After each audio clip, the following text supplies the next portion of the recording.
Okay, so now we're going to chat a little bit about the renin-angiotensin aldosterone system, the RAAS. Those you'll get the joke. No, so in a nutshell, the renin-angiotensin aldosterone system, or the RAAS, its main function is to increase blood pressure. That's the main function of this renin-angiotensin aldosterone system, is to increase blood pressure. Okay, but obviously we want to know how it does that. We want to know what's the exact mechanism behind this. And of course, this whole pathway starts with renin, but where does renin come from? And to answer that question, we have to look at the juxtamedullary apparatus once more. And we'll see that I spoke about the granulosa cells, and these granulosa cells is what contains renin. They contain renin, and they need to be stimulated in order to release that renin. Okay, so just remember, the renin is secreted from these granulosa cells. Granulosa cells are just smooth muscles. They're smooth muscle cells that are located near the afferent arteriole. Those are granulosa cells. Those are just smooth muscle cells. Okay, now we said that the renin has to be released in order to trigger this whole system. But what stimulates these granulosa cells to release renin? Well, there are three mechanisms by which these granular cells release renin. And the first one, and I've written them down over here. The first one is when you get pressure changes in the afferent arteriole. So let's say that you have a decreased pressure in your afferent arteriole. That signals to the kidney that it needs to find a mechanism to increase the blood pressure. Okay, that signals to that signals the granulosa cells that we now need to increase blood pressure.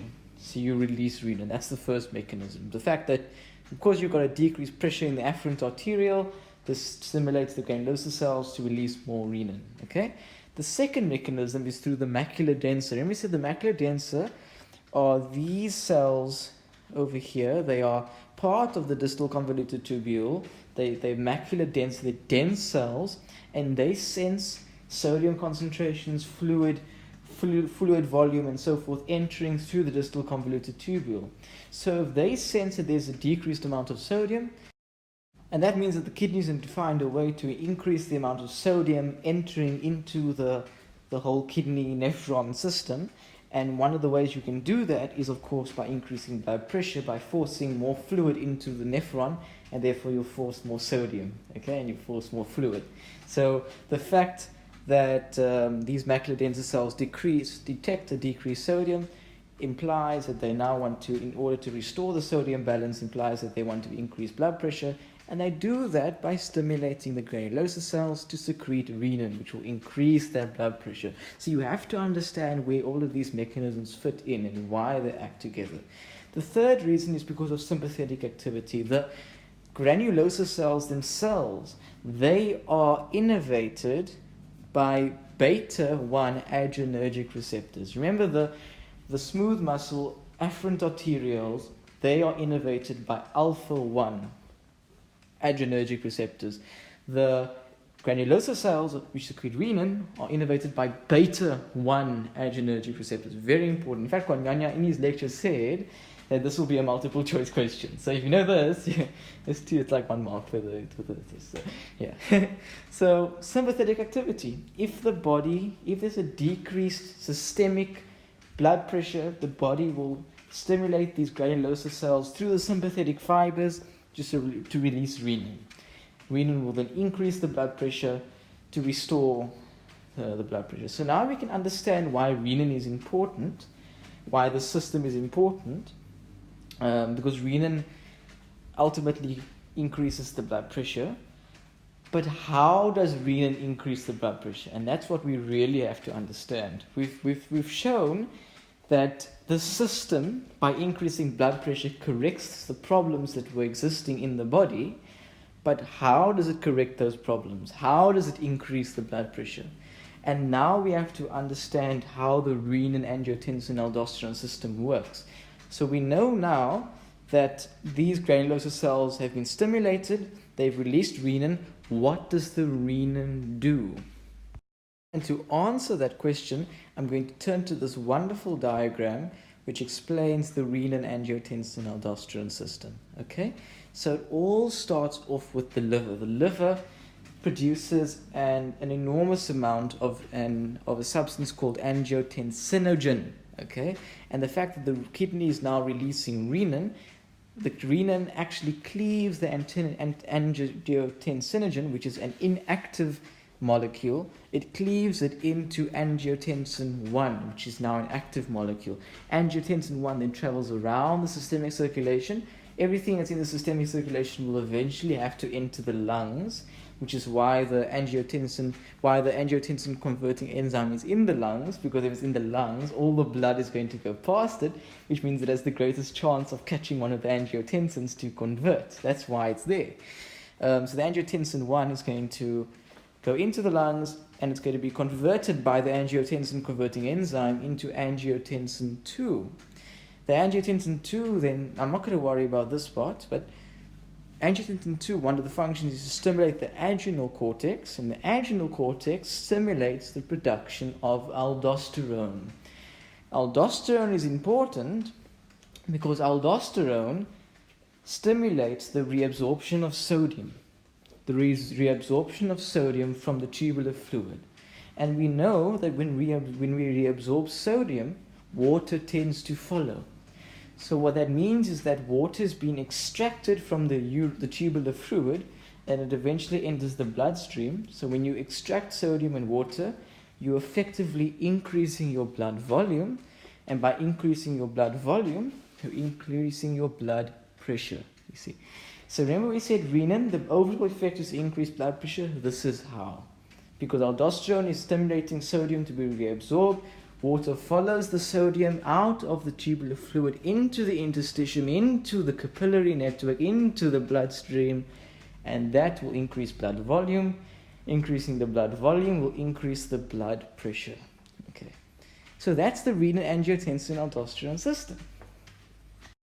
And then maybe just to clarify that the aldosterone increases or stimulates sodium reabsorption at the distal convoluted tubules. Okay? Now, very important to understand that aldosterone does not have an effect at the proximal convoluted tubule or the loop of Henle. It only affects the distal convoluted tubule. Remember in the earlier video I said at the proximal convoluted tubule, the loop of Henle are mainly involved in the gross filtration or the gross reabsorption of all your substances. The fine-tuning really occurs at the distal convoluted tubule. So that's why aldosterone acts at this part. It's finely tuning, it's finely acting on the remaining water that's in the tubular fluid. Okay. The second thing is also what happens if you have an increased blood pressure. So obviously, if renin increases blood pressure, and in the presence of high blood pressure, you obviously want to inhibit renin because you don't want to increase your blood pressure even more.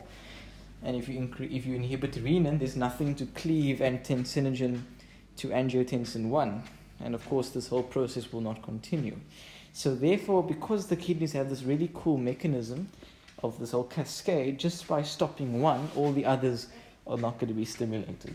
So that's how, again, we've spoken about the baroreceptor reflex, we've spoken about the permeability, we've spoken about the surface area, the coefficients, and now we've spoken about the RAAS. All ways in which the body can now change the GFR or change or how the body can use the kidney to correct certain problems that are existing within the body. So in this case, you're changing the GFR.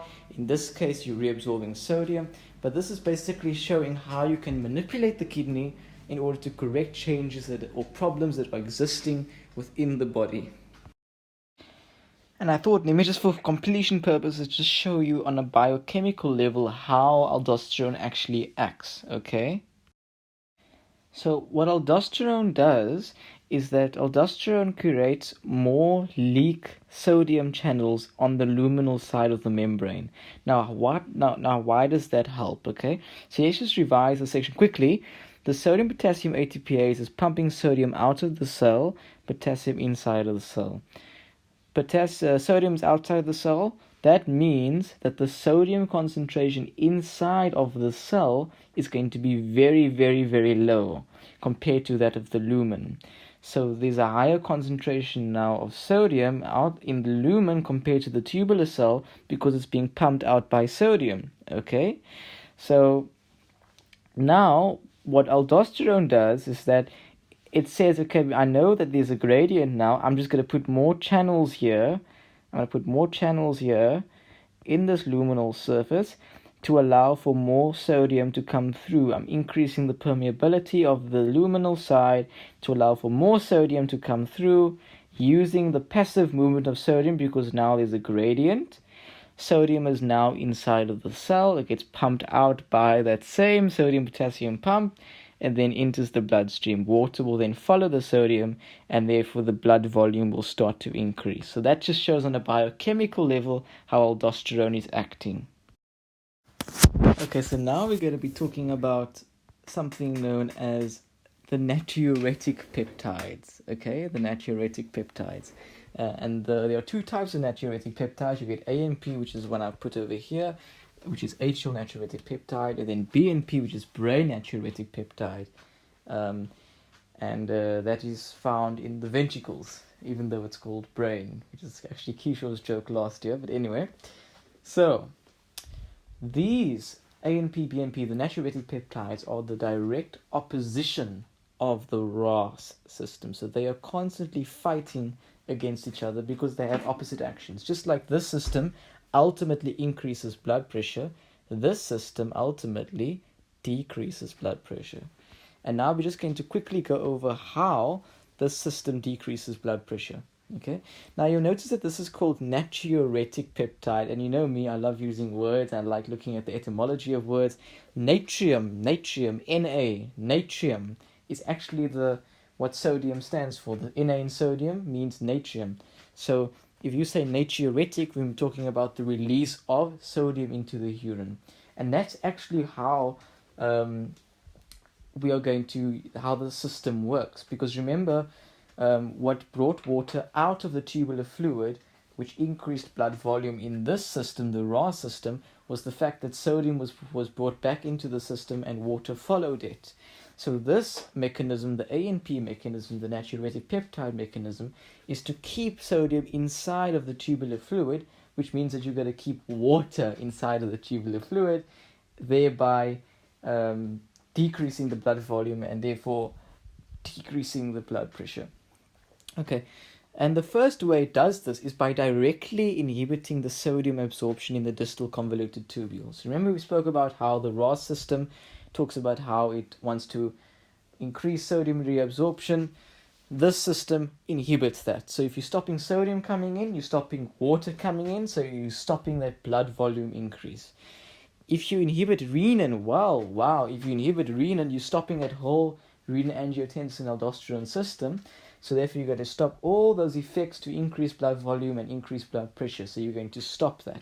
Thirdly, it also inhibits the aldosterone itself by inhibiting the adrenal cortex. So if you stop aldosterone, you're going to stop that mechanism which wants to actively reabsorb sodium. Okay. It also inhibits vasopressin. Now, vasopressin is something that we'll talk about later in the video. Vasopressin essentially is something which looks at reabsorbing water itself, water on its own. Okay, aldosterone is reabsorbing salt, and if you remove salt, water will follow.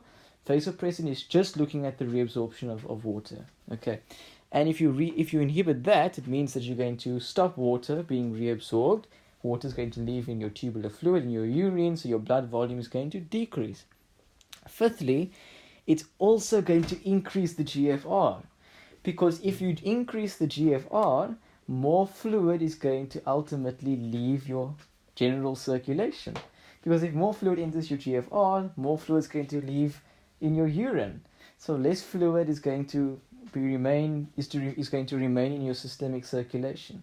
And it's actually very cool to understand how it increases the GFR. The first way it increases the GFR is by dilating the afferent arteriole and constricting the efferent arteriole. So if you're dilating the afferent arteriole, you're allowing more blood to flow into the glomerulus. But if you're constricting the efferent arteriole, you're basically stopping blood from leaving the glomerulus. And if you combine these two processes together, you're going to allow for a greater filtration process inside of the glomerulus. The second way in which this natriuretic peptide system increases the GFR is also by acting on the coefficient. Remember, we spoke about how not just the pressure, we're also talking about the coefficient. Okay, so what the natriuretic peptides do is that they relax the mesangial cells. Okay, so what did the mesangial cells do? When the mesangial cells contracted, they decrease the surface area. If you decrease the surface area, you're going to decrease the GFR. What these substances do is that they relax the mesangium. So if you relax the mesangium, you're going to increase the surface area. And if you increase the surface area, more fluid can leave the glomerulus into the Bowman space, increasing your GFR. Increasing your GFR means less fluid for the systemic circulation, which means your blood volume drops, which means your blood pressure drops. Okay. 6, the final way, is that these peptides directly inhibit the sympathetic innervation to the heart. Remember the sympathetic innervation to the heart, noradrenaline. Specifically, we're talking about the acetylcholine, those neurotransmitters. What these peptides do is that this inhibits the whole sympathetic system, which innervates the heart, which tries to increase the blood rate and therefore the blood pressure. This directly inhibits that, so directly inhibits blood pressure. So it's actually a really, really wonderful system, and it's really, really cool because it has so many different effects. Okay, so the point of this slide is basically just to describe how certain drugs like ACE inhibitors and aldosterone receptor blockers are used in treating patients with congestive heart failure. So people with congestive heart failure, their cardiac output is decreased, okay? So that's going to stimulate their RAAS, their renin-angiotensin aldosterone system, because their blood pressure is going to seem to have decreased because there's decreased perfusion to the kidneys because your cardiac output has decreased. So you're going to increase your renin-angiotensin aldosterone system, you're going to reabsorb more sodium, and therefore you're going to reabsorb more water. But the problem with that is that because you're reabsorbing more water and more sodium, your blood volume is increasing, therefore your afterload is also going to be increasing. Okay, remember, because you've got so much fluid in your systemic circulation, you've increased your blood volume, you've decreased your arterioles because of the sympathetic response to constrict your arterioles, the peripheral vasoconstriction. So the renin-angiotensin of the aldosterone system ultimately increases your afterload, which further decreases your cardiac output. So the reason why people are given drugs like ACE inhibitors is that you're almost trying to counteract the effect of the renin-angiotensin aldosterone system. Because you don't want so much sodium and water being reabsorbed, because it's just going to contribute to your afterload. So what these ACE inhibitor drugs do, they just by their name, they inhibit the ACE. The ACE is the angiotensin converting enzyme. So if you block that, it means that you're going to ultimately block aldosterone, which is going to block the reabsorption of sodium, which means that you're going to excrete more water in your urine. Secondly, the aldosterone receptor blockers, well, that's just going to block the aldosterone and do the same effect.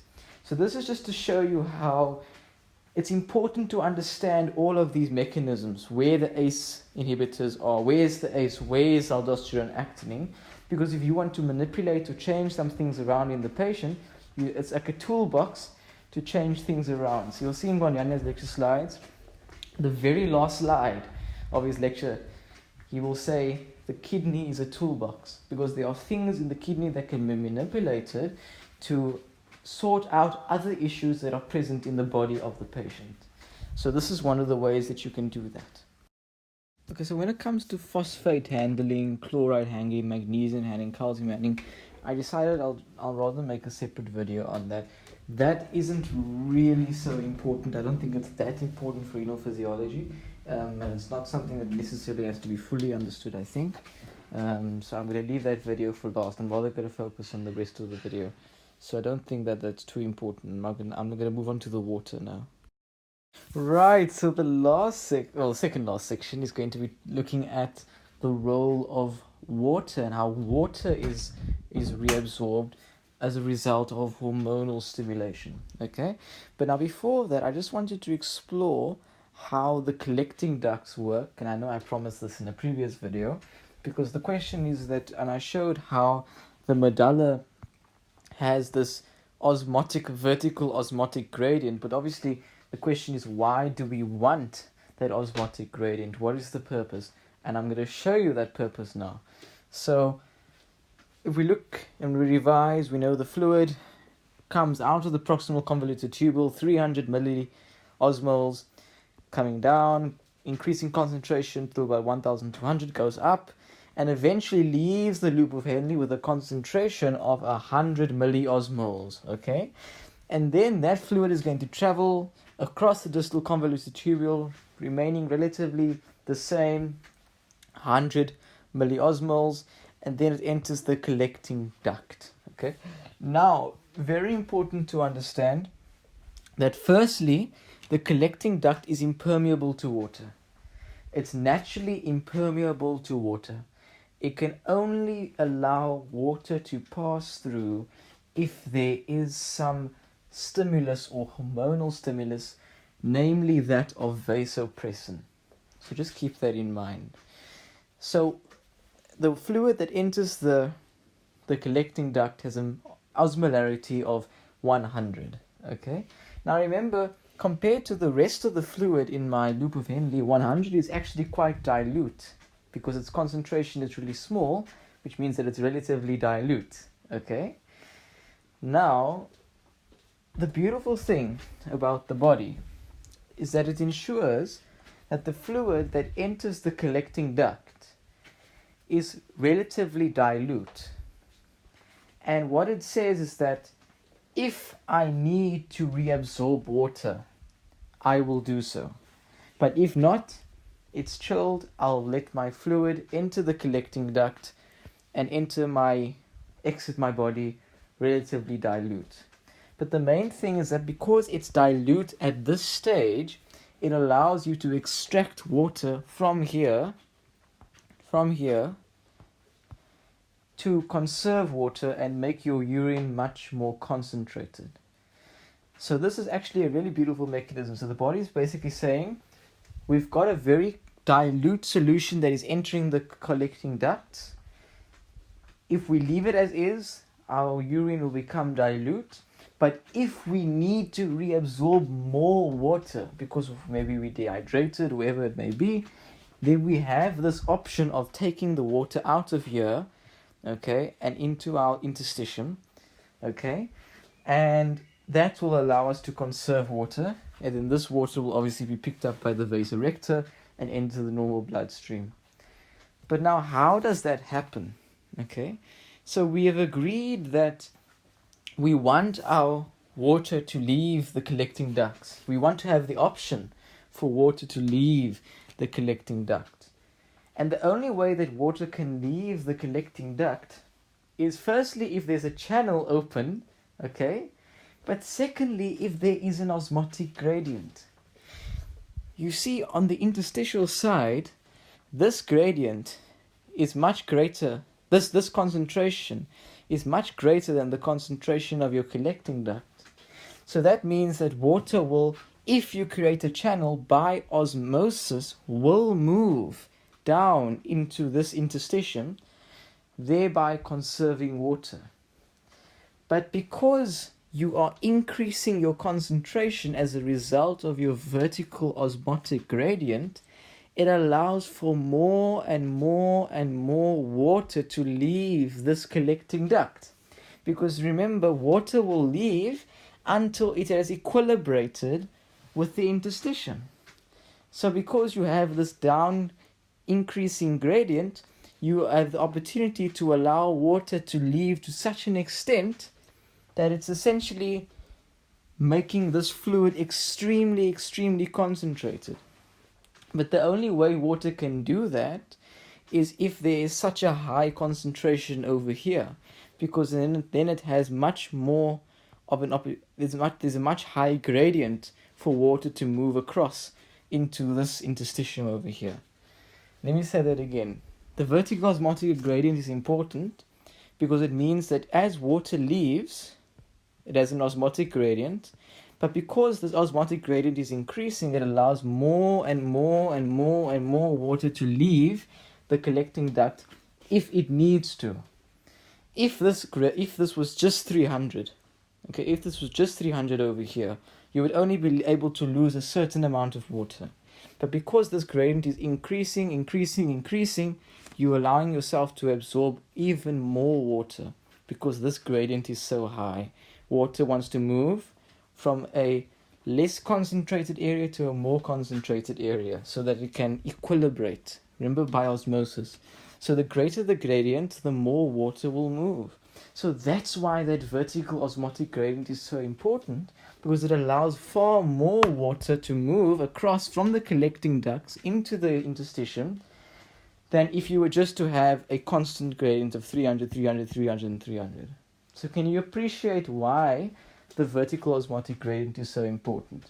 So therefore, in summary, the loop of Henle creates this vertical osmotic gradient. The vasorector preserves this gradient by removing the necessary water and the solutes out, and the collecting ducts use this gradient in order to move water out if we need to. Okay, so that's the basics of the collecting duct. But now we're saying that water will only move if it is hormonally instructed to do so. Because remember, this barrier is impermeable to water. So it needs a hormonal stimulus to create channels which allows water to leave and enter the interstitium. And that is under the control of vasopressin. So that's what we're going to be looking at in more detail now. Okay, so just a couple of things on vasopressin. Vasopressin is produced in the hypothalamus. It's stored in the posterior pituitary gland, and it's secreted and into the bloodstream, and it binds, so it is in the capillary network, it binds to what is called a V2 receptor. Okay, the V1 receptor is something else that's involved in vasoconstriction, but that's not the topic of today. But essentially, because vasopressin is binding to the V2 receptor, it triggers this whole CAMP pathway. That's not so important. The main thing is that the CAMP pathway helps with the insertion of these aquaporins. Remember, we spoke about aquaporins in the second last video from previously, and these aquaporins allow water to move from here in the luminal membrane, where there's lots of water molecules, passively into the cell. And remember that these aqua 3 and aqua 4 porins are always there, so the water will move passively into the cell because of osmosis. The concentration of water in the lumen is much greater than in the cell, so water will passively move here. But then, because these porins are always open, water will passively move from here. Because this is very concentrated, water will move into the interstitium and then into the bloodstream, being picked up by the vasorector.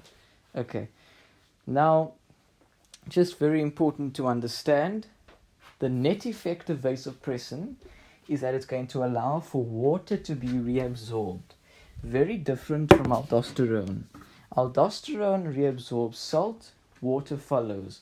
Vasopressin just reabsorbs water, no salt involved. Very important to understand that. And that's basically water reabsorption. Just to recap that, you've got these AQ3P, AQP43 channels, which are always open on the basolateral side of your membrane, but they're not going to be effective because all the water is being stopped because there's nothing allowing the water to permeate on the luminal side. So what the vasopressin does, it stimulates a pathway that inserts these aquaporins on the luminal side, water flows by osmosis into the cell, and then it flows passively down this AQP3, AQP4 channel into the interstitium, picked up by the vasorector and into the bloodstream, thereby conserving the water. So it's a really, really beautiful mechanism. Because if you can see that if you're dehydrated, you need your body to conserve water, you use vasopressin. And you use sodium, wherever it may be.